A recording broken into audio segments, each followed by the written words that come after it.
வணக்கம். மக்கள் மேடை நிகழ்ச்சிக்கு வரவேற்கிறோம். அனைவருக்கும் சமமான நீதி கிடைக்க ஆற்றல் வாய்ந்த நீதித்துறை அவசியம் என உச்சநீதிமன்ற தலைமை நீதிபதி தத்து பேசியிருக்கிறார். அமைப்புகள் காலத்திற்கு ஏற்ப மாறுவது அவசியம் என பிரதமர் நரேந்திர மோடி பேசியிருக்கிறார். ஆரோக்கியமான நீதித்துறைக்கு மாற்றங்கள் அவசியமா இல்லையா என்பது குறித்து விவாதிக்கலாம். இன்றைய நிகழ்ச்சியில் கலந்து கொள்வதற்காக மார்க்சிஸ்ட் கம்யூனிஸ்ட் கட்சியை சேர்ந்த திரு கனகராஜ், உயர்நீதிமன்ற ஓய்வு பெற்ற நீதிபதி திரு வள்ளிநாயகம், பாரதிய ஜனதா கட்சியை சேர்ந்த திரு ராமசுப்ரமணியன் ஆகியோர் சென்னை அரங்கத்திற்கு வந்திருக்கிறார்கள். இதேபோன்று திருச்சி, மதுரை, கோவை அரங்கங்களிலிருந்து நேர்களும் இணைந்திருக்கிறார்கள். திருச்சி அரங்கத்திலிருந்து திரு ரெங்கராஜன் மற்றும் ஆண்டனி, மதுரை அரங்கத்திலிருந்து திரு பகவத்சிங் மற்றும் சரவணன், கோவை அரங்கத்திலிருந்து முருகேசன் மற்றும் ஹரி இணைந்திருக்கிறார்கள். தொடர்ந்து பேசும் திரு ராமசுப்ரமணியன், மாற்றங்கள் வேணும் வேணா அப்படிங்கிற கருத்தை நீங்க எப்படி பார்க்குறீங்க? நிச்சயமாக மாற்றங்கள் வேண்டும் என்று நான் கருதுகின்றேன். உயர்திரு மோடி அவர்கள் பேசிய பேச்சு ரொம்ப இன்னைக்கு காலத்துக்கு ஏற்ப வகையினில் அமைந்திருக்கின்றது. அவர் என்ன சொல்லுகின்றார் என்றால், முதற்கட்டத்திலே ஒரு சில விஷயங்களை சொல்ல விரும்புகின்றேன். அதாவது அவர் சொன்ன முக்கியமான விஷயங்கள் எல்லாருமே ஏற்றுக்கொள்வார்கள் என்று தான் நான் கருதுகின்றேன். எல்லாரையும் ஒருங்கிணைத்த ஒரு செயல்பாடு, எல்லாருக்கும் ஒரு வளர்ச்சி, அதே நேரத்தில் எல்லாருக்கும் ஒரு நியாயம் கிடைக்க வேண்டும். சப்கா சாத், சப்கா விகாஸ், சப்கா நியாய் என்கின்ற ஒரு விஷயத்தை அவர் எடுத்து பேசி இருக்கின்றார். ஒரு பழமையான ஒரு விஷயத்தை அப்படியே வைத்துக்கொள்ள வேண்டும், காலத்துக்கு ஏற்ப அதை மாற்றி அமைக்க வேண்டியது அவசியம் என்று. ஓல்ட் இஸ் கோல்டு அப்படின்னு உண்மைதான், ஆனால் அதையும் நாம் சற்று மாற்றி பார்க்க வேண்டும் என்று உயர்திரு மோடி அவர்கள் பேசியிருக்கின்றார்.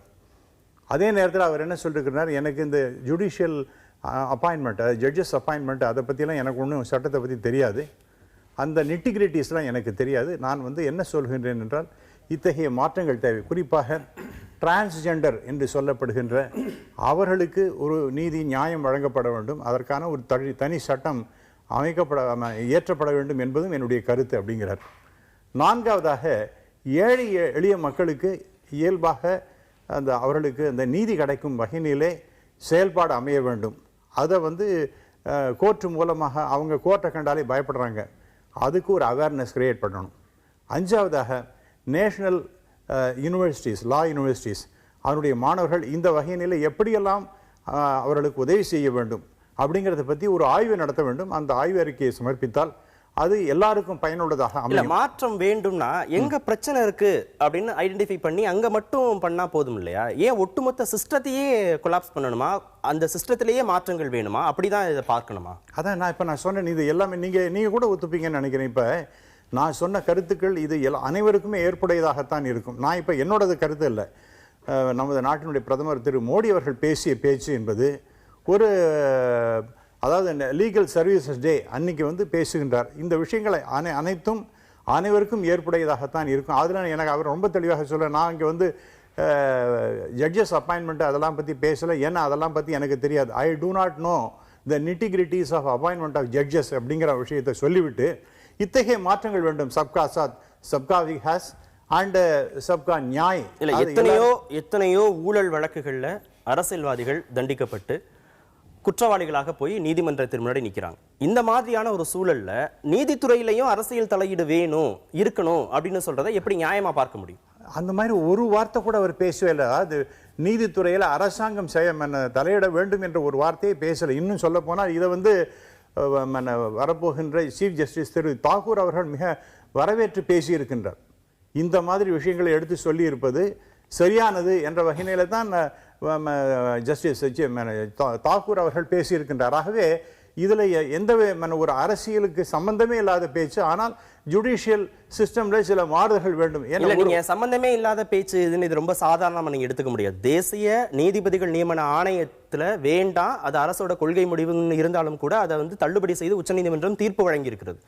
இன்னொரு பக்கம் 12ஆம் தேதி வரைக்கும் இது சம்பந்தமாக மக்கள் ஆலோசனை வழங்கலாம் அப்படின்னு உச்சநீதிமன்றம் சொல்லியிருக்கு. அதுக்கே இன்னும் ஒரு நாள் பாக்கி இருக்கு.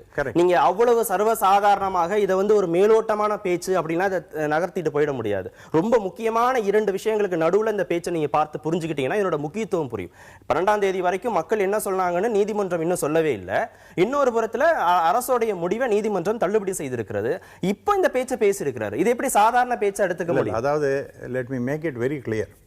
நேஷனல் ஜுடிஷியல் அப்பாயின்மெண்ட் கமிஷன் அதை பற்றி ஒரு வார்த்தை கூட அவர் பேசல. அந்த ஜட்ஜ்மெண்ட்டை பற்றியோ அல்லது கொலீஜியல் சிஸ்டத்தை பற்றியோ அவர் ஒரு வார்த்தை கூட பேசவில்லை. ஆகவே அந்த சுப்ரீம் கோர்ட்டின் ஜட்ஜ்மெண்ட்டை பற்றி அமைப்புகள் மாறுவது ஆமா நிச்சயமா. இப்ப ஃபார் எக்ஸாம்பிள் அப்படின்னு சொல்றதை எப்படி புரிஞ்சுக்கிறது? நீங்க தேசிய நீதிபதி நியமனத்தை பத்தி பேசவே இல்லைன்னு எப்படி புரிஞ்சுக்கிறது? இல்ல அதாவது மாறணும்னு சொல்லி நீதிமன்றம் சார்ந்த ஒரு விழால பேசுறாரு, நீதித்துறை சார்ந்த ஒரு விழால மோடி பேசுறாரு. அப்ப எப்படி இத சம்பந்தமா பேசவே இல்லைன்னு சொல்ல முடியும்? இல்ல அதாவது நீங்க சில விஷயங்களை நீங்க இதை ஒண்டி எடுத்துக்காம 2-3 நாட்களுக்கு முன்பாக நம்முடைய நாட்டினுடைய ஜனாதிபதி பேசிய பேச்சையும் நீங்கள் எடுத்துக்கொள்ளணும். அதாவது டெல்லி ஹைகோர்ட்டினுடைய கோல்டன் ஜூப்ளி செலிப்ரேஷனில் அவர் பேசி இருக்கின்றார். அவரும் இதே போன்ற ஒரு கருத்தை தான் சொல்லியிருக்காங்க. என்னென்ன மாறுதல்கள்லாம் வந்து கொண்டிருக்கின்றன ஜுடிஷியல் சிஸ்டத்தில், அவைகள்லாம் வரவேற்கப்பட வேண்டும். இந்த காமன் லா பிரின்சிபல் லோக்கஸ் ஸ்டாண்டி என்று சொல்வார்கள், அதெல்லாம் இப்போ என்லார்ஜ் பண்ணியிருக்காங்க ஜுடிஷியரி. அடுத்ததாக ஜஸ்டிஸ் ஃபார் ஆல் அப்படிங்கிறத எக்ஸ்பேண்ட் பண்ணியிருக்கின்றார்கள். அடுத்ததாக பப்ளிக் இன்ட்ரெஸ்ட் லிட்டிகேஷன் பெட்டிஷன்ங்கிறது முன்னாடி கிடையாது. ஒரு போஸ்ட் கார்டு போட்டு அல்லது ஒரு பேப்பரில் ஒரு மெசேஜ் வந்து அந்த நியூஸ் வந்து அல்லது ஒரு டெலிகிராம் அனுப்பிச்சா இவைகளெல்லாம் கூட நாம் எடுத்துக்கொண்டு அதையே ஒரு கேஸாக கோர்ட்டுகள் தீர்மானிக்கின்றன, அதை வழக்காக எடுத்துக்கொள்கின்றன. அப்படிங்கிற விஷயத்தில் யார் சொன்ன திரு மோடி அவர்கள் பேசலை. நம்முடைய நாட்டினுடைய ஜனாதிபதி பேசியிருக்கின்றார் ஒரு 2-3 நாட்களுக்கு முன்பாக. அதையும் இதையும் நீங்க கணக்கு பண்ணி பாத்தீங்கன்னா டெஃபினட்டா திரு மோடி அவருடைய பேச்சு என்பது ஜனாதிபதி வேற்றுமையில் ஒற்றுமையை பத்தி பேசினாரு, சகிப்புத்தன்மை பத்தி பேசினாரு. அதெல்லாம் அரசு கவனத்தில் எடுத்துக்கிச்சு. இன்னைக்கு we are talking அதெல்லாம் கவனத்தில் எடுத்துக்காத போது இதை மட்டும் எப்படி கவனத்தில் எடுத்துக்காது? சரி, தொடர்ந்து பேசலாம். திரும்ப ஓகே. திரு வள்ளிநாயகம், 22 ஆண்டுகளுக்கு மேலாக ஒரு சிஸ்டத்தை ஃபாலோ பண்றோம். அதுல வேண்டவே வேண்டாம் மாற்றம் அப்படின்னு சொல்றது எப்படி ஆரோக்கியமான விஷயமா இருக்க முடியும்? நீங்க you are seeing only one side of the game. மாற்றம் என்பது கம்ப்ளீட் சேஞ்ச். அதாவது இன்றைக்கு நான் மைக்கில் பேசுகிறேன் அல்லது வாய் மைக்கில் பேசுகிறது வந்து இன்னும் ஒன்று தான், கருவி தான் மாற்றம். அதனால் மாற்றம் என்பது தேவையில்லை. ஆனால் அடிஷன்ஸ் கேன் பி மேட். இந்த மைக்கில் பேசுறது கஷ்டங்கிறதுக்காக வாய் மைக்கில் பேசுறது addition. Improvement is not a change. அடிப்படை மாற்றம், அடிப்படை தேவைகள் இருக்கிற அடிப்படை நீதிமன்றம் எவ்வாறு இயங்குகிறதுன்னு பார்த்து எந்த வித மாற்றமும் தேவையில்லை என்பதுதான் உச்சநீதிமன்ற கருத்து. ஆனால் என்ன சொல்கிறார்கள் உச்சநீதிமன்றத்தில், என்ன additional what is mistakes you are we are prepare to correct it. For example இன்னைக்கு பாருங்கள், ஒரே வார்த்தை சொல்லி போடுறேன். இந்த நேஷனல் ஜுடிஷியல் கமிஷனில் வந்து என்ன சொல்கிறாங்கன்னா, அடிப்படை ஒன்று புரிஞ்சுவிடுங்க, we are concern only with appointment of high court judges and supreme court judges. High court judges 2 வகையில் அப்பாயின்ட் பண்ணுறாங்க. ஒன்று டிஸ்ட்ரிக்ட் ஜட்ஜுடைய ப்ரமோஷன், ஒரு 10 வருடம் இருந்த பிறகு they are eligible to appoint directly subject to certain conditions. அவனுடைய எபிலிட்டி என்ன பண்ணியிருக்கான்னு பார்த்து பண்ணுறாங்க. That is a right. அடுத்தது வந்து வழக்கறிஞர்கள் இருந்து செலக்ட் பண்ணுறாங்க. அந்த வழக்கறிஞர் செலக்ட் பண்ணும்போது தான் பிரச்சனை வருது. நீ உச்சநீதிமன்றத்துக்கு போனீங்கன்னா அங்கே கூட என்ன பண்ணுறாங்க, உச்சநீதிமன்றத்துக்கு போய் சேர்றதுக்கு அவங்க செலக்ட் பண்ணும்போது 10 years ஆஃப் சீஃப் ஜஸ்டிஸ் இருக்கணும் அப்படின்னு பார்க்க மட்டும் இல்லாமல் அவங்க சில கண்டிஷன் வச்சிருக்காங்க. அது வந்து ஃபாலோ பண்ண இதுவரைக்கும் யாரும் தப்புன்னு சொல்லவே இல்லை. இல்ல, அந்த சிஸ்டத்துல முறைகேடு நடக்குது, பாரபட்சம் காட்டப்படுகிறது அப்படிங்கறதானே மத்திய அரசோட குற்றச்சாட்டு. இல்ல, முறையீடு நடக்குது அப்படி சொல்லும்போது ஏன் ஒரு ஓபன் சிஸ்டத்துக்கு ஏன் வரக்கூடாது? What is open tell me. அதான் புரிய மாட்டேங்குது. எனக்கு என்ன கேட்குறேன்னா, என்ஜேஎஸ் கமிட்டிக்கும் இதுக்கும் என்ன டிஃபரன்ஸ்? ஏற்கனவே நான் சொன்ன மாதிரி 2 டிஃபரன்ஸ். ஒன்று, they want eminent person and opposition leader choose பண்ணணும்னு சொல்கிறாங்க. Who is eminent person? எந்த ஃபீல்டில் எமினன்ட் பர்சன்? நீங்கள் டாட்டா அப்பாயின் பண்ண முடியுமா, அம்பானி அப்பாயின் முடியுமா, அல்லது வந்து ஒரு சுவாமிநாத் அப்பாயின் பண்ண முடியுமா, அல்லது உங்கள் மைக்ரோசாஃப்ட் இவரை கேட்ஸ் அப்பாயின் முடியுமா? எந்த ஃபீல்டில் எமினன்ட் பர்சன்ஸ்? சரி, முன்சிப் கோர்ட் நீதிபதிகள் தேர்வு எழுதி வராங்க, மேஜிஸ்ட்ரேட் எக்ஸாம் எழுதி வர்றாங்க. இப்படி நியமனம் பண்றதுல என்ன தகுதியின் அடிப்படையில் ஒரு உயர்நீதிமன்ற தலைமை வழக்கறிஞர் முன்னாடி வாதாடக்கூடிய ஒரு வழக்கறிஞர் மட்டும்தான் அவருடைய வாத திறமையை பார்த்து இவர் அப்பாயின்மெண்ட் பண்றாரு. அப்ப எத்தனையோ தகுதி வாய்ந்த நீதிபதிகள் இன்னும் பின்னாடி தானே இருக்கிறாங்க, அவங்க உயர்ந்த பொறுப்புக்கு வர முடியாமலே போயிடுது. அல்ல, தயவுசெய்து புரிஞ்சுடுங்க. அதாவது அட்வொகேட்ஸ் ஹைகோர்ட் வரும்போது சில கண்டிஷன்ஸ் ஃபார் எலிவேஷன் இருக்குது. இப்போவும் கான்ஸ்டியூஷனில் இருக்குது. இப்போ வரும்போது எப்படி பண்ணுறாங்கன்னா அவங்களோட திறமையை டெஸ்ட் பண்ணுறாங்க. நீ எனக்கு மாதிரி ஸ்ட்ரெயிட்டாகவே சோன்ஸு கம்மி அப்பாயிண்ட் ரெக்கமெண்ட் பண்ணுறது இல்லை. இப்போது என்ன பண்ணுறாங்கன்னா 3 பேர் காலேஜும் சிஸ்டத்தில் வந்து 3 பேர் பண்ணும்போது நிச்சயமாக மற்றவர்கள் கன்சல்ட் பண்ண படிக்கிறார்கள். மற்ற மாநிலத்திலேருந்து வந்த ஒரு நீதிபதிக்கு இங்க இருக்கக்கூடிய வழக்கறிஞர்கள் பத்தியோ நீதிபதிகள் பத்தியோ இந்த சமூகத்துடைய புரிதல் பற்றியோ எந்த அளவுக்கு அவருக்கு ஒரு தெளிவு இருக்கும்?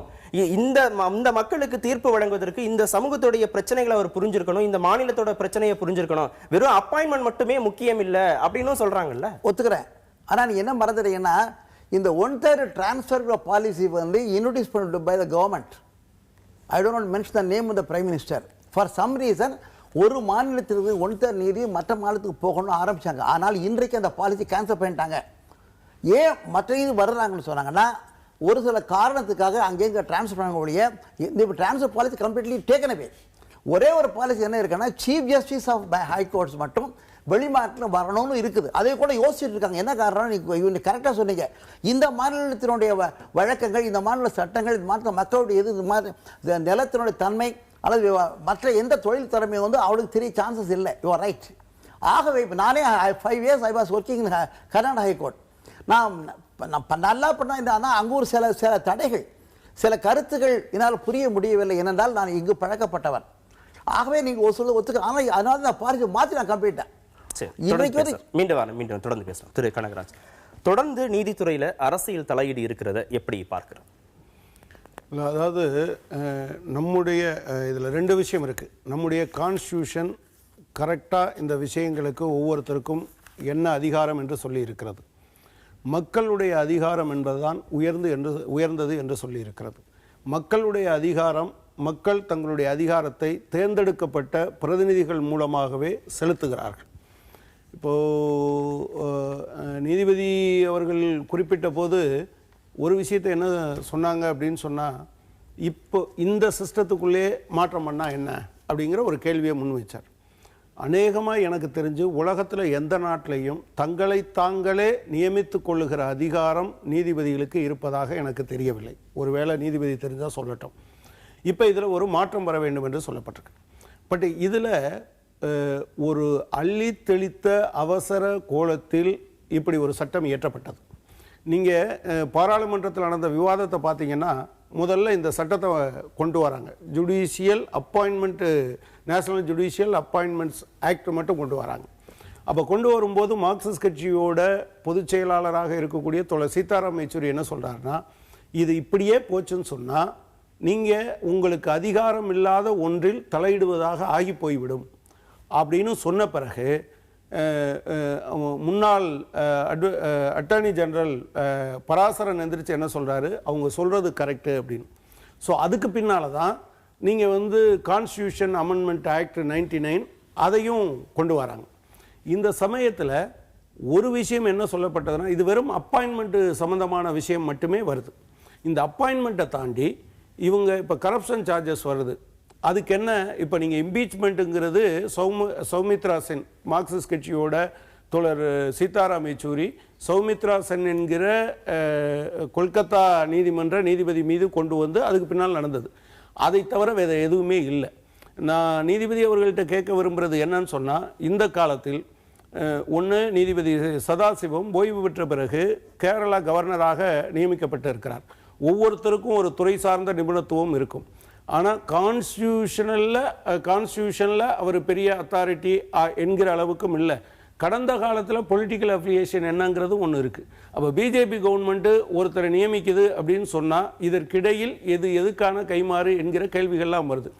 இன்னொன்று, கான்ஸ்டியூஷன் வந்து அமெண்ட்மெண்ட் அது வந்து திருத்தப்படக்கூடாதோ மாற்றப்படக்கூடாதோ இல்லை. நீங்கள் மக்களுடைய நலன் என்பது மட்டும்தான் புனிதமானது, மீதி எல்லா புனிதமும் அதற்கு உட்பட்டது. எனவே இந்த என்ஜேஏசி என்பது நேஷனல் ஜுடிஷியல் கமிஷன் என்கிற முறையில் மாற்றப்பட வேண்டும்.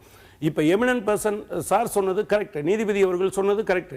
யார் எமினன்ட் பர்சன் இல்லை, 2 பேர் நினைச்சா அதை வீட்டோ பண்ணலாம் என்று இருப்பது, நீங்கள் உச்சநீதிமன்ற நீதிபதியை தாண்டி அல்லது உச்சநீதிமன்றத்தால் சொல்லப்படுகிற ஒரு நீதிபதியை தாண்டி கொலிஜியம் சார்பாக வைக்கப்படுறவரை தாண்டி எமினன்ட் பர்சன் அவங்களுக்கு வந்து லீகல் பேக்ரவுண்ட்லாம் இருக்க வேண்டியதில்லை என்று சொல்லப்பட்டு இருக்கக்கூடிய பின்னணியில் அந்த 2 பேர் நினைச்சா வீட்டோ பவரை ஒரு நீங்க ஜனநாயகப்படுத்துவது என்று வருகிற போது அதுக்கான வீட்டோ பவரை நீங்க எடுக்கிறதே ஜனநாயகத்தை மறுதளிப்பதாக இருக்கும். மாற்றம் வேண்டும், ஆனால் அது வந்து ஜனநாயகத்தை உள்ளடக்கியதாக.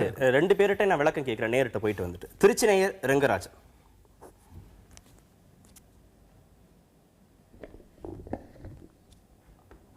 நீதித்துறையை பொறுத்த வரைக்கும் நீதித்துறையில் மாற்றங்கள் அப்படிங்கிறது வந்து புதிய நீதிபதிகள் நியமிப்பது மட்டுமன்னு நான் பார்க்கல. அதில் குறைஞ்சபட்ச அடிப்படை இதை கூட இப்போ இருக்கிற சட்டங்களை ஃபாலோ பண்ணுறதில்ல. முதல்ல அதை ஃபாலோ பண்ண ஆரம்பிக்கணும். ஏன்னா அதெல்லாம் ஃபாலோ பண்ணாமல் இதை மட்டும் கவனிக்கிறது பெரிய பயன்பாடை தராதுன்னு நான் நினைக்கிறேன். ஏன்னா ஜெயிலில் பார்த்தீங்கன்னா இன்றைக்கும் ஜாமீன் கொடுக்க முடியாமல் ஜெயிலில் இருக்கிற ஆட்கள் நிறையா. அவங்கள வெளிவதற்கான நிறைய சட்ட முன்னுதாரணங்கள் கூட இருக்குது, தீர்ப்புகள் கூட இருக்குது. ஆனால் அதை கூட ஃபாலோ பண்ணுறது கிடையாது. இவங்க திருப்பி மாற்றம்னு சொல்கிறது வந்து தன்னுடைய கைக்குள்ள நீதித்துறையை கொண்டு வந்ததற்கான வழியாக தான் இதை பார்க்குறேன். இருக்கிறத சரியாக ஃபாலோ பண்ணால் போதுமானது. கொலிஜியத்தில் ஆல்டர் பண்ண வேண்டிய தேவை இருக்குது. ஆனால் கொலிஜியத்தில் அதுக்கான ஆல்ட்ரேஷனுக்கு ஒரு டேட் கொடுத்துருக்காங்க, அதுக்குள்ளே தேவையான அப்டேஷன் பண்ண வேண்டிய கட்டாயம் இருக்குது. ஆனால் அதை தவிர மற்ற ஃபார்மாலிட்டிஸை சரியாக ஃபாலோ பண்ணும். திரு ராமசுப்ரமணியன், நேருடைய கேள்வி, நீதித்துறையை தனதாக்க பார்க்குறாங்களா அப்படிங்கிற ஒரு குற்றச்சாட்டு, அதற்கும் திரு கனகராஜனுடைய குற்றச்சாட்டுக்கும் பதில் சொல்லிடலாம். நீங்க 2 பேர் எமினன்ட் பர்சனாலிட்டிஸ் அப்படிங்கிறத யாரை தேர்ந்தெடுக்க போறீங்க? எக்ஸாக்ட்லி, அதுல வந்து ஒரு பெரிய டவுட் இருக்கத்தான் இருக்கின்றது. சுப்ரீம் கோர்ட் சொல்லி இருக்கின்றது. அதில் ஏதாவது மிஸ்டேக் இருந்ததுன்னா அந்த கரெக்ஷன் பண்ண வேண்டியது சுப்ரீம் கோர்ட்டின் கடமை. அதனால் கம்ப்ளீட்டாக அதை ஒதுக்கி தள்ளுவது என்பது சரியானதாக எனக்கு படவில்லை. ஏன்னால் சுப்ரீம் கோர்ட் சொல்லுகின்றது இந்த நேஷனல் ஜுடிஷியல் அப்பாயின்மெண்ட் கமிஷன் அது இதுக்கு கான்ஸ்டியூஷனுக்கே எதிரானது அப்படிங்கிற மாதிரி பேசி இருக்கின்றது, தவறு என்று சொல்லுகின்றேன். அதே நேரத்தில் you have to give respect to the executive and also legislature. அவங்களுக்கு நீங்கள் முக்கியம் கொடுக்கணும். அதாவது இண்டிபெண்டன்ஸ் ஆஃப் ஜுடிஷியரினா அவர் சொன்னது போல எந்த நாடுகளையும் இது தெரிஞ்சே கிடையாது. ஜட்ஜஸ் தங்களை தானே அப்பாயிண்ட் பண்ணி கொள்றதுங்கிற எங்கேயுமே கிடையாது. இரண்டாவதாக கொலீஜியம் சிஸ்டம் என்பது கான்ஸ்டியூஷனே இல்லாத ஒரு டேர்ம். சரி, நம்ம அதுக்கு அவர்கிட்ட விளக்கம் கேட்டலாம். நீதித்துறையை அரசியல்வாதிகள் தனதாக்கி பார்க்கறாங்களா, அது அப்படியே வந்து அதுக்கான உரிமையும் தங்களை எடுத்துக்கணும்னு பாக்குறாங்களான்னு நேர் கேட்டார். அதற்கான பதில் இல்ல. அதாவது நாம இன்னைக்கு திரு மோடி அவர்கள் பேசிய பேச்சை பத்தி முக்கியமாக அதை தான் எடுத்துக்கொள்கிறோம். ஏன்னா இந்த நேஷனல் ஜுடிஷியல் அப்பாயின்மெண்ட்டை பத்தி முன்னாடி நிறைய பேசி இருக்கின்றோம். இன்னைக்கு அவர் பேசி இருக்கிறதுல ரொம்ப எக்ஸலண்ட் ஸ்பீச் நான் மறுபடியும் சொல்றேன். அதுல ஒரு வார்த்தை, ஒரு சென்டென்ஸ் நான் படிச்சேன்னா உங்களுக்கு ரொம்ப நீங்களே யூ வில் ஆல்சோ அப்ரிஷியேட், எல்லாருமே சொல்லுவாங்க. No system, no society, no polity can survive if you don't ensure justice to poor, upholding the constitutional mandate. One, no institution can remain in a situation of status quo and everything must change, and as a status quo situation is fraught with stagnation. அதாவது இன்னைக்கு இருக்கக்கூடிய நிலைமை அப்படியே தேங்கி கொண்டிருக்கிற நிலைமை, இவைகளெல்லாம் மாற்றமாக வர வேண்டும். அதாவது எங்கெங்கெல்லாம் மாற்றங்கள் தேவையோ ஜுடிஷியல் சிஸ்டம்ல அது வேண்டும் என்று சொல்லுகின்றார். அதே போல ஓல்ட் இஸ் கோல்டு, அதாவது பழைய விஷயங்கள் அப்படியே அதை பாதுகாக்கப்பட வேண்டும் அப்படின்னு சொன்னாலும் கூட சில மாற்றங்கள் தேவை. இப்ப நம்முடைய பிரசிடென்ட் சொன்னது போல இன்னைக்கு பல விஷயங்கள் மாறிக்கொண்டிருக்கின்ற. இ ஃபைலிங் அப்படிங்கிறது எங்க இருக்கு, அதெல்லாம் புதுமையாக வந்து கொண்டிருக்கின்றது. ஆகவே இந்த விஷயத்துல ஒன்றும் யாருமே இதை எதிர்த்து பேசுறதுக்கு வாய்ப்பே இல்லை. மாற்றங்கள் தேவைங்கிறதுல யாருக்கும் இன்னும் சொல்ல அதற்கான லகான யார் வச்சுக்க போறாங்க அது அப்படிங்கறதா இப்ப குற்றச்சாட்டு. சரி, நான் திருப்பி உங்கள்கிட்ட வரேன். திரு வள்ளிநாயகம், திரு கனகராஜுடைய குற்றச்சாட்டு, அதுக்கு உங்களுடைய பதில். நீதிபதிகள் தங்களையே நியமிச்சுக்கக்கூடிய விஷயத்தை எங்கேயுமே பார்க்கலையே, இந்தியாவில் மட்டும் அது நடைமுறையில் இருக்கு. அடிப்படையான ஒரு கேள்வி, ஒரு பர்டிகுலர் இன்ஸ்டிடியூஷன், உதாரணமாக புதிய தலைமுறை எடுத்துக்கொள்வோம். இங்கு யாரை நியமிப்பது என்பது அந்த கன்சர்ன்டு மேன் அவர் விவரம் தெரிஞ்சவங்க தான் அப்பாயின் பண்ண முடியும். I can become a reporter, I can become a compere like you.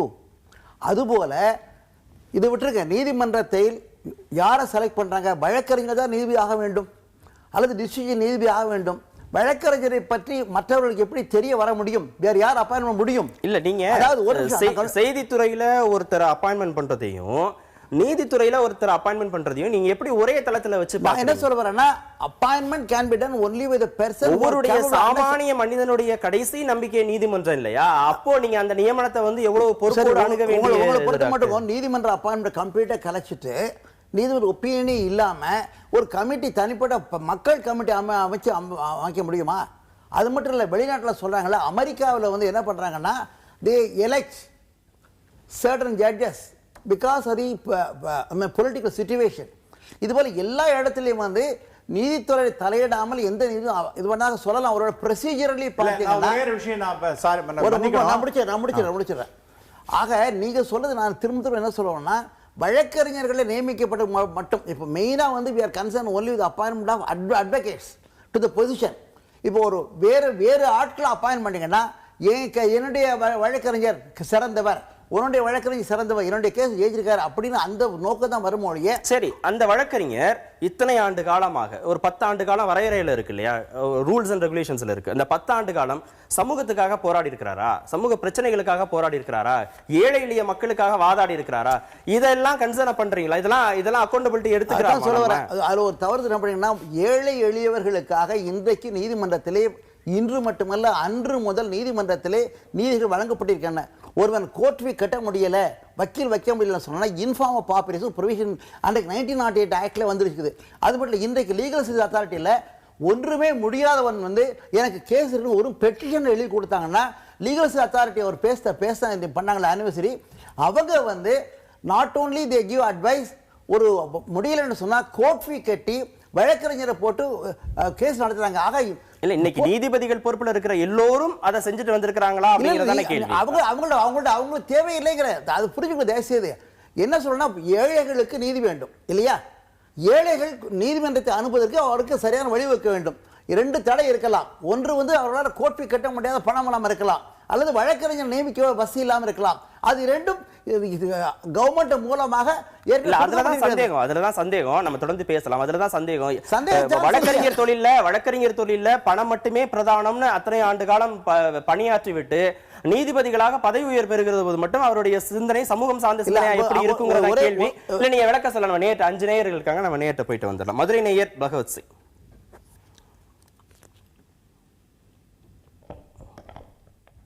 இல்லை, இதில் வந்து எல்லாருக்கும் மாற்று கருத்து கிடையாது. நீதிமன்றங்கள் வந்து மக்களுக்கானது. நீங்கள் தொடர்ந்து பேசலாம். வழக்கறிஞர்களுக்கோ இல்லைனா வந்து நீதிபதிகளுக்கு கிடையாது. இன்றைக்கி பார்த்தீங்கன்னா இந்த நீதிபதிகள் நியமனத்தில் நாம் தொடர்ச்சியாக கேள்வி கேட்பது வந்து ரகசியத்தன்மை தான்.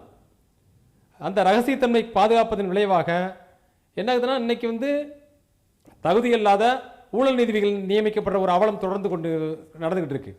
நீங்கள் எடுத்துக்கிட்டால் நீங்கள் பார்க்கலாம், நீதிபதி சிவப்பா வந்து தன்னுடைய வயதை குறைத்து காட்டி மோசடி செய்து நீதிபதி ஆனார். அவர் மீது எந்த நடவடிக்கை எடுக்கப்படவில்லை. என்னன்னா, அவர் வந்து நீதிபதியாக இருக்கும்போது நீக்கப்பட்டார் ஒழிய அவர் மீது குற்ற நடவடிக்கை எதுவும் எடுக்கப்படலை. தலைமை நீதிபதியாக இருந்த சுபாஷன் ரெட்டின்னு உங்களுக்கு தெரியும். அவர் 2004 இருக்கும்போது அவர் மீதான பல்வேறு ஊழல் குற்றச்சாட்டுகள் வந்துச்சு. அவர் கூட இருந்த மூத்த நீதிபதிகளே அவர் மீதான வந்து குற்றச்சாட்டு வச்சாங்க. மாவட்ட நீதிபதிகள் நியமனத்திற்கான தேர்வில் மதிப்பீடு செய்யும் போது வந்து அவர் முறையில்லாமல் தலையிட்டார்னு சொல்லி அப்போது இருந்த நீதிபதி KP சிவசுப்ரமணியம் அவர்கள் வந்து கண்டிச்சே வந்து கடிதம் கொடுத்தார். கட்டாயிருச்சு. சரி சரி, விளக்கம் கேட்கலாம். சொல்லுங்க. ரகசியத்தன்மை தானே கேள்வி கேட்கறாங்க அப்படின்னு சொல்றாரு. இல்ல, அதுல சில விஷயங்கள் நான் அவர்ட்ட போயிட்டு ஜஸ்டிஸுக்கு தெரியும். அவருக்கான கேள்வி தானே கேட்டது. அது நான் அவரோட சொன்னதுல ஒரு விஷயங்கள் சொல்லுகின்றேன். அதாவது ஜஸ்டிஸ் அவர்களுக்கு நன்றாகவே தெரியும். அவர்ட்ட போயிட்டு வந்தா நீங்க சேர்த்து பதில் சொல்லுங்க. ரகசியத்தன்மை என்பது நிச்சயமாக பாதுகாக்கப்படுகிறது. எந்த இடத்துல வருதுன்னு சொன்னா, செலக்ட் பண்ணும்போது அட்வொகேட் செலக்ட் பண்ணும்போது லிஸ்ட் ப்ரிப்பேர் பண்ணாங்க இல்லையா, அது வந்து அது மட்டும் ரகசியத்தன்மை என்ன நினைக்கிறாங்கன்னா, state government is consulted, chief minister is consulted on the selection.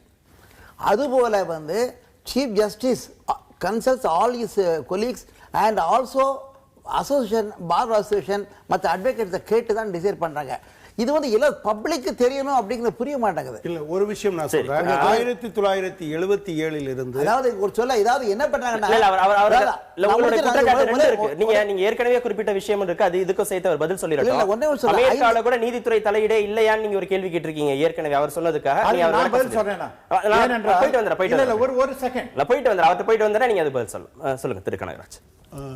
நீதிபதி சார் சொன்னாரு இவங்களுக்கு தானே தெரியும் ஸ்டேட் கவர்மெண்ட் கன்சல்டட் அப்படின்னா. 1977 இருந்து நீங்க ஒரு 34 வருஷம் மேற்கு வங்காளத்தில் இடது முன்னணி அரசு இருந்திருக்கிறது.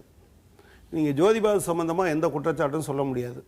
ஆனால் அந்த கவர்மெண்ட் கொடுத்ததுல ஒருத்தரை கூட நீங்க அப்பாயின்ட் பண்ணது கிடையாது. It's a fact. இன்னொரு விஷயம் நான் சொல்ல விரும்புகிறேன். நீங்கள் சார் சொன்னார் நான் இப்போ நீதித்துறையை நான் அதுதான் கடைசி புகலிடம்னு நீங்கள் சொன்னீங்க.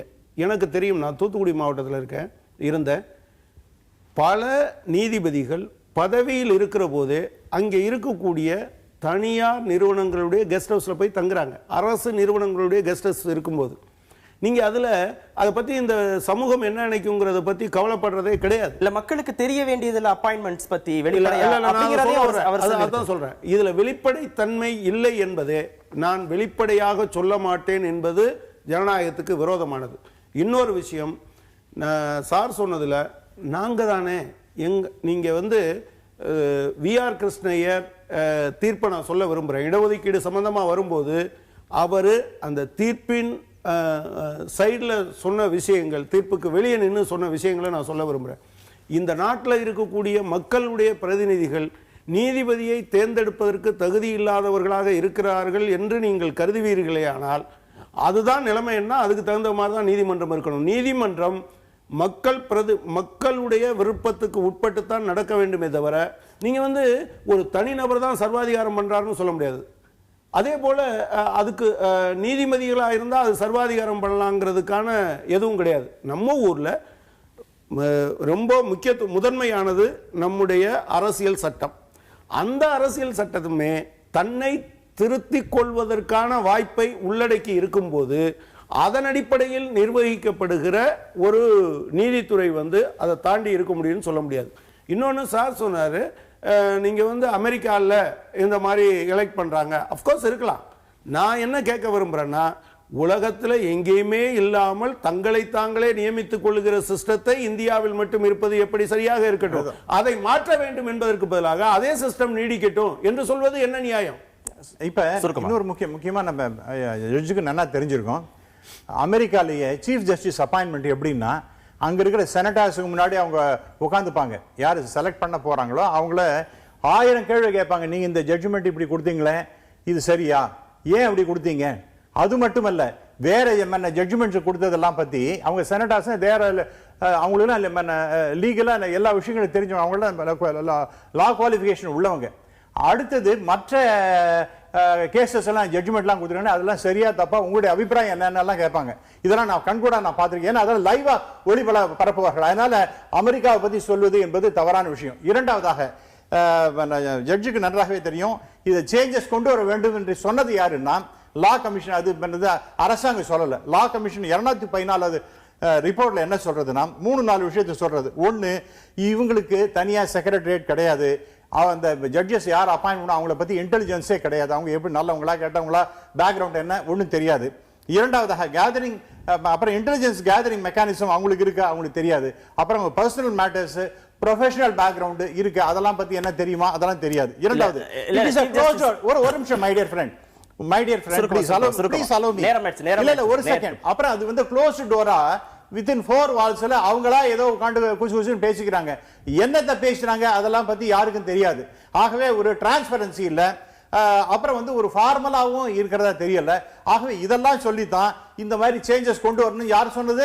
லா கமிஷன் 214 இதெல்லாம் இருக்கின்றது. அதே நேரத்துல நீதிபதி லோதா என்ன சொல்லியிருக்கிறாரு, கொலிஜியம் சிஸ்டம் தப்புனா அந்த முறையில தேர்ந்தெடுக்கப்பட்ட நானும் தவறானவன் ஆயிருவேன், அது சரியானது இல்லைன்னா நானும் சரியானவனா இல்லாம போயிடுவேன். இன்னும் கருத்தையும் வெளிப்படுத்திருக்கிறார். அந்த முறையில தேர்ந்தெடுக்கப்பட்ட எல்லா நீதிபதிகளும் சரியானவங்களா இல்லாம போயிடுவாங்க. அதே ஒரு சிஸ்டத்தை நேயர்கள் நிறைய பேர் இருக்காங்க. கோவை நேயர் முருகேசன் டிசென்டிங் வாய்ஸ் இருக்கு, அதையும் நீங்க கணக்குல. கோவை நேயர் முருகேசன். வணக்கம் முருகேசன். திரு கனகராஜ் சொன்ன கருத்தோட நான் உடன்படுறேன். மாற்றம் தேவை. அந்த மாற்றம் ஜனநாயகத்தை உள்ளடக்கியதாக இருக்க வேண்டும். மிகச்சரியான கருத்தை தான் நான் பார்க்குறேன். இங்கே என்னென்னா, யாரும் இங்கே நிச்சயமாக நீதித்துறையில் மாற்றம் என்பது கட்டாயம் தேவை. ஒரு ஜனநாயக தேசத்தில் ஒரு கடைக்கோடி மனிதனுடைய கடைசி நம்பிக்கையாக இருக்கக்கூடிய நீதித்துறையில் இந்த சாமானிய மனிதனுடைய அதிகாரத்தை மறைமுகமாக செலுத்தக்கூடிய நாடாளுமன்றத்தினுடைய கண்காணிப்பும் தலையீடும் நிச்சயமாக இருக்க வேண்டும். அனைத்தும் மக்களுக்காக. அதை நாம் மறுதளித்து விட்டு நம்ம எதையும் பார்க்க முடியாது. மாண்புமிகு நீதியரசர் ஐயா குறிப்பிட்டாரு, நீதிபதிகள் தேர்வில் நீதிபதிகளை விட்டுட்டு நீதியை பற்றி எந்த சம்மந்தம் இல்லாமல் பொதுமக்களை வச்சு நாம் எப்படி தேர்வு செய்ய முடியும் அப்படின்னு. அப்படி யாரும் கேட்கவில்லை. நீதியரசர்கள் தான் நீதிபதிகளை தேர்வு செய்யக்கூடிய குழுவில் கண்டிப்பாக வேணும். அதே நீதிமன்ற குழுவில், அந்த நீதிபதி தேர்ந்தெடுக்கக்கூடிய குழுவில் மக்களுடைய பிரதிநிதிகளான நாடாளுமன்றத்தை சார்ந்தவர்களும் நாடாளுமன்றத்தினுடைய பங்களிப்பும் நிச்சயமாக தேவைப்படுது. இன்னைக்கு ஏன்னா பல கேள்விகள் எழுப்புது. நீதிபதிகளுடைய செயல்பாடு இந்த மாதிரியான பல சந்தேகங்களையும் பல கேள்விகளையும் நமக்கு எழுப்புது. நீதிபதி ஐயா தயவு செய்து மன்னிக்கணும். நீதிபதிகள், உச்ச நீதிமன்ற நீதிபதியுடைய வாழ்க்கையை ஓய்வுக்கு முன் ஓய்வுக்கு பின்னு 2 விதமா பிரிக்கிற அளவுல தான் இன்னைக்கு நீதிபதியுடைய செயல்பாடு என்பது இருக்கு. பல நீதிமன்ற தீர்ப்புகளுக்கு பின்னாடி பல கைமாறுகள் இருக்கு. நீதிபதிகளுடைய ஓய்வுக்கு பின் கிடைக்கக்கூடிய பல பதவிகளுக்கு கைமாறின் அடிப்படையில் அந்த பதவிகள் வந்திருக்கு. பல உதாரணங்களை சொல்ல முடியும். ஆக நாம இது எல்லாத்தையும் பார்க்க வேண்டியது இருக்கு. வெறுமனே இப்ப நீங்க அதே நேரத்துல மாற்றம் தேவைங்கிற அதே நேரத்துல நீங்க மத்திய அரசினுடைய எல்லா செயல்பாடுகளையும் அந்த மாற்றம் எப்படிப்பட்ட மாற்றமா இருக்கிறது ஒரு கேள்வி இருக்கு. இன்றைக்கு அமித்ஷாவுக்காக வாதாடிய ஒரு வழக்கறிஞருக்கு நீதிபதிங்கிற பணி கிடைச்சிருக்கு. இப்ப அதையும் பார்க்க வேண்டியது இருக்கு. அப்ப இந்த மாற்றம் எதை அடிப்படையாக கொண்ட மாற்றமா இருக்க வேண்டுங்கிற பிரதான கேள்வி. கவர்னர் பதவியும் கிடைச்சிருக்கு. பதில் சொல்லலாம் இடைவேளைக்கு பிறகு. திருச்சி நேயர் ஆண்டனி.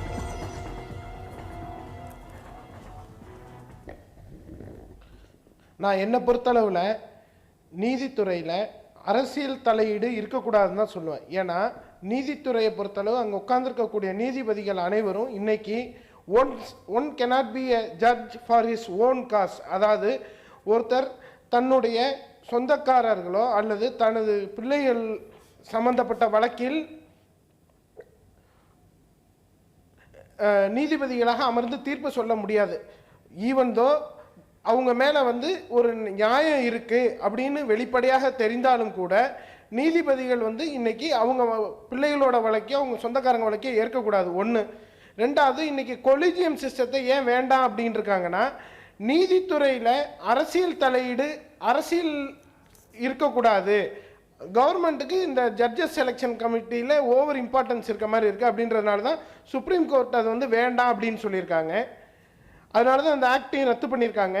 கான்ஸ்டியூஷன் அதே மாதிரி நீதிபதி தேர்வில் என்ன சொல்கிறாங்க அப்படின்னா, நேர்மையான நியாயமான நல்ல ஞானம் கொண்டவர்களை நீதிபதியாக தேர்ந்தெடுக்க வேண்டும்.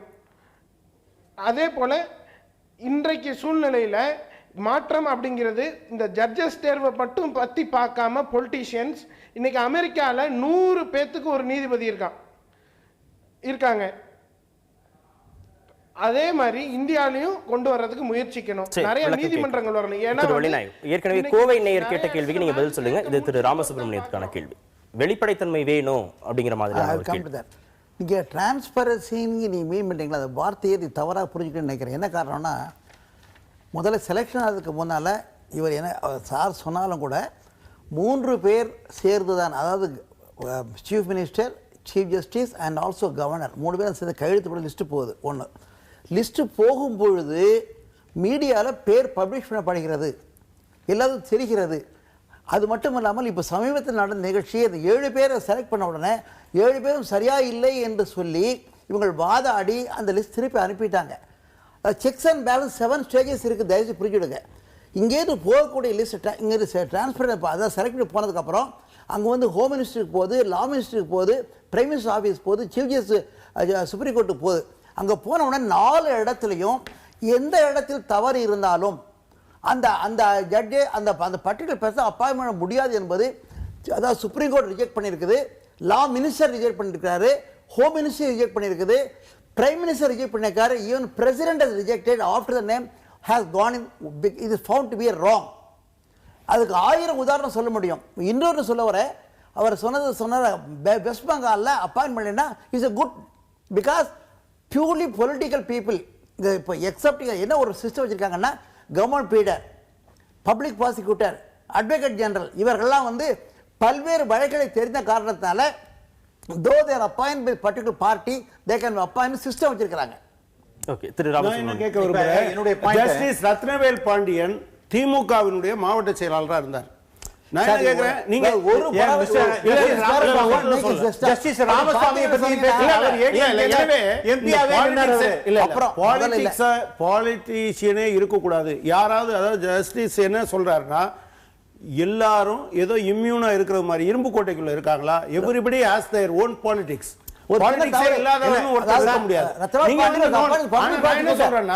உங்க சிஸ்டம் முழுவதும் தமிழ்நாட்டில இருந்து போனா ஏத்துக்கும், வெஸ்ட் பெங்கால்ல இருந்து போனா ஏத்துக்காது அப்படின்னு சொன்னா, நான் இப்படி நோன் ஃபேக்டை நான் முன்வைக்கிறேன். ஒரு கட்சியினுடைய மாவட்ட, நான் வந்து ஜஸ்டிஸ் ரத்னவேல் பாண்டியன் மிகச்சிறந்த தீர்ப்புகளை அளித்தவர், எனக்கு அதுல சந்தேகம் கிடையாது.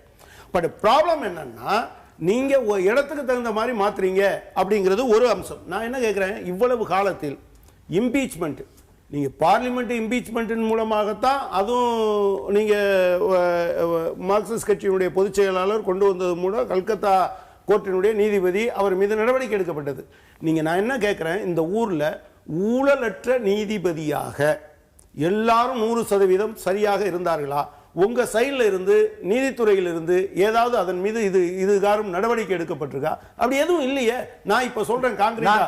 அவர் அங்க ஒருத்தர் சொன்னாரு, நம்ம ஒரு நேயர் சொன்னாரு இப்படி ட்ரேட் ஆஃப்னு. நான் இப்ப காங்கிரீட்டா ஒண்ணு கேட்கிறேன், நீதிபதி சதாசிவம் ஒன்னு பிஜேபிக்கு நெருக்கமானவர் ஒன்றும் கிடையாது. அவர் கையில அதிமுகன்னு பச்சை கொடுத்து இருக்கிறவர். 2, அவர் வந்து ஒரு கான்ஸ்டிடியூஷனல் எக்ஸ்பர்ட்னு யாரும் இதுவரையிலும் சொன்னது கிடையாது. அவர் முடிந்தவுடன் அவர் கேரள கவர்னராக நியமிக்கப்படுவதும், அமித்ஷா கேஸ்ல தீர்ப்பு சொன்னவர் என்பதும் எந்த வகைக்கும் சம்பந்தம் இல்லை என்று நீங்க மட்டும் சொல்ல முடியுமா? நீங்க சொல்றீங்க நீதி வழங்கியதாக, அதாவது நீதி வழங்கப்பட்டால் மட்டும் போதாது, வழங்கியதான தோற்றமும் இருக்க வேண்டும் என்று. ஆனா அப்பாயின்மெண்ட் இருக்கிற போது இதை நீங்க எப்படி பாப்பீங்க? அவர் வழங்கிய தீர்ப்பெல்லாம் மறுபரிசீலனைக்கு உட்படுத்தப்பட வேண்டும் என்று ஒரு கோரிக்கை வராதா? சுருக்கமா தான் பேசுறேன். டிரான்ஸ்பரன்சி இருக்குன்னு அவர் நிறைய காரணங்களை சொன்னார். இல்ல, முக்கியமான அடிப்படையான காரணம், இப்ப மோடி பேசின சில விஷயங்கள் நீங்க சொல்லணும். அவர் என்ன இந்த டிரான்ஸ்ஜெண்டரை பத்தி நீங்க பேசி இருக்கின்றார், அதாவது about the welfare to all including transgender, அதாவது திருநங்கைகளுக்கும் ஒரு முக்கியத்துவம் தந்து அவருடைய ரைட்ஸையும் எஸ்டாப்ளிஷ் பண்ணணும்னு பேசியிருக்கிறார். அப்புறம் இன்னொரு முக்கியமான பாயிண்ட், நான் இப்ப அதெல்லாம் ஏன்னா இன்னைக்கு நம்ம மோடியை பத்தி பேசிருக்கோம்னா அதை சொல்ல வேண்டியிருக்கு.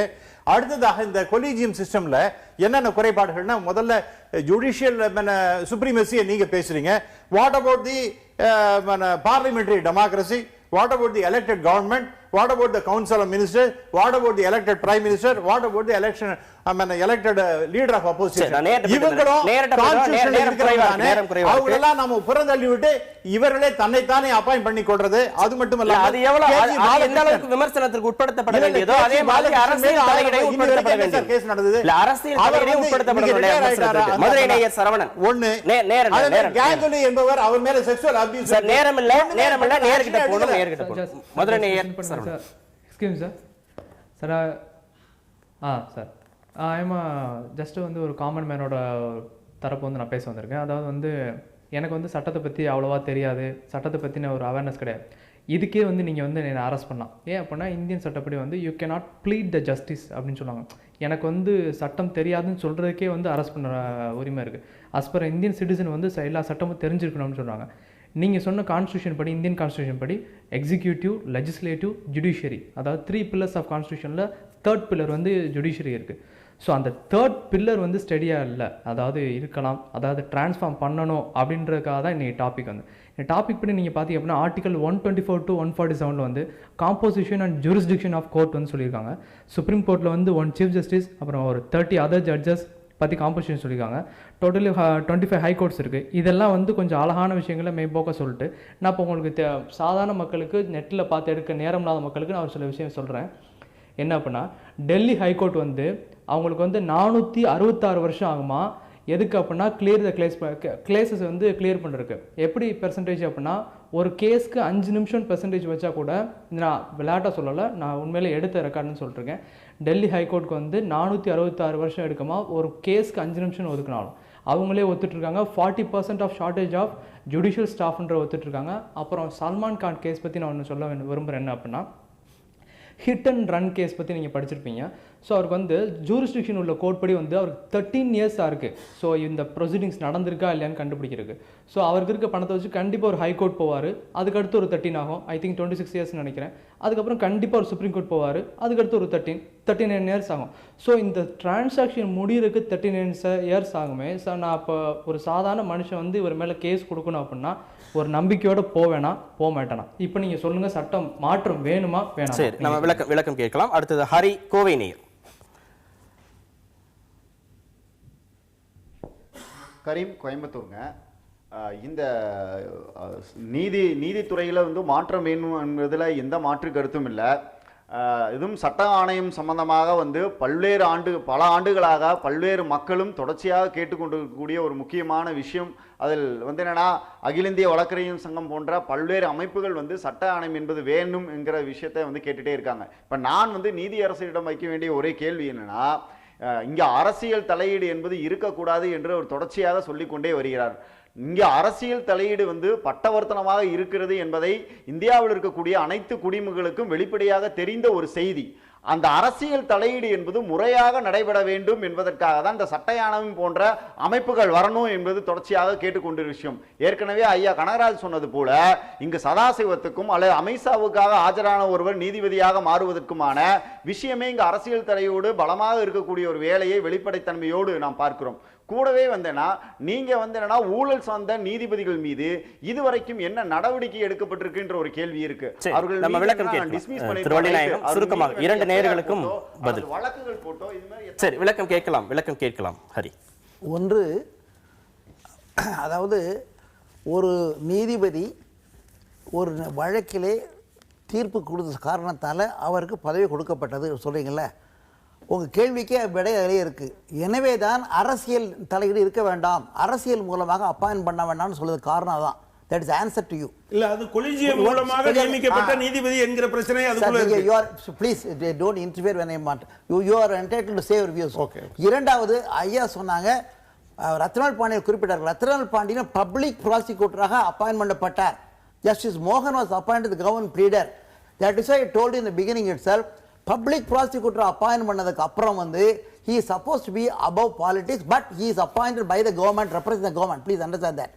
இப்போ நம்ம நடைமுறையில் பப்ளிக் ப்ராசிக்யூட்டருக்கும் ஒரு கவர்மெண்ட் ஏன் கொடுக்குறான்னு கேட்டிங்கன்னா, அவர் பல்வேறு வகையான வழக்குகள் வரைக்கும் தான் கவர்மெண்ட் எனக்கு 10 இயர்ஸாக ஒரு ஸ்டாக்ஸ் எக்ஸ்பர்ட்டாக இருக்கலாம், கம்பெனியில் எக்ஸ்பர்ட்டாக இருக்கலாம், இன்சூரன்ஸ் எக்ஸ்பர்ட்டாக இருக்கலாம். அதனால் அந்த அனுபவம் இருக்க காரணத்தால் பப்ளிக் ப்ராசிக்யூட்டர் போடுறாங்க. அவர் சொல்வது போல், அதாவது இப்போ இன்னொன்று சொல்ல 5 பேரில் ஒன்றா இருக்கிறது இல்லை. ஒரு பையன் தவறு பண்ணால் 4 பையனை ஒதுக்கி விடுவீர்களா ஒரு குடும்பத்திலிருந்து? அதாவது அவனுக்கு கொலை கட்டணம் கொடுத்து விடுவீர்களா? ஆகவே தவறு நடக்கதா இல்லைன்னு சொல்ல வரல, எல்லா இடத்துலையும் நடக்குது. ஊழல் நிச்சயமா இருக்கின்றது. கனகராஜ் சொன்ன மாதிரி இதுவரை தவறு செய்தவர்கள் மீது என்ன நடவடிக்கை எடுத்திருக்காங்க ஒரே ஒரு உதாரணம் தானே இருக்கு அப்படிங்கறத பதிவு செய்ததுக்கு மிக்க நன்றி. தினகரன் மேல என்ன எடுத்து அவரா ரிசைன் விட்டு போனார். ஒரு நிமிஷம் இருக்கு சார், இல்ல நேரம் இல்ல, அடுத்த நிகழ்ச்சிக்கு நேரம் ஆயிடுச்சு. இன்றைக்கு என்ன பண்ணிருக்கான்னு கேட்டீங்கன்னா, அரசியல் சாசன சட்டப்படி ஒரு உயர்நீதிமன்ற நீதிபதி மீது நேரடியாக நடவடிக்கை எடுப்பதற்கு அதையும் அவர் குறிப்பிட்டு சொன்னார். நீங்க அரசியல் அமைப்பு சட்டமே 100 முறைக்கு மேல திருத்தப்பட்டாச்சு, என்ன பண்ணிருக்கான்னு நீதிபதிகள் மீது என்ன நடவடிக்கை எடுத்திருக்கு இது வரைக்கும் அப்படிங்கறத கேள்வி. 1 minute. இப்போ என்ன பண்ணிருக்காங்கன்னா, if a complaint is made against high court judge, if an affidavit is filed by the advocate, that will be placed before the chief justice and he will recommend action to be taken to the chief justice of India. That has been done. அதே போல chief இது rule இருக்கு, எல்லாமே ப்ரொசீஜரலான இருக்கு, நடவடிக்கைகள் இல்லையா? அரங்கத்திற்கு வந்து உங்கள் கருத்துக்களை பதிவு செய்ததற்கு மிக்க நன்றி. நேரிலே மற்றும் நிகழ்ச்சியில் சந்திக்கலாம். நன்றி, வணக்கம்.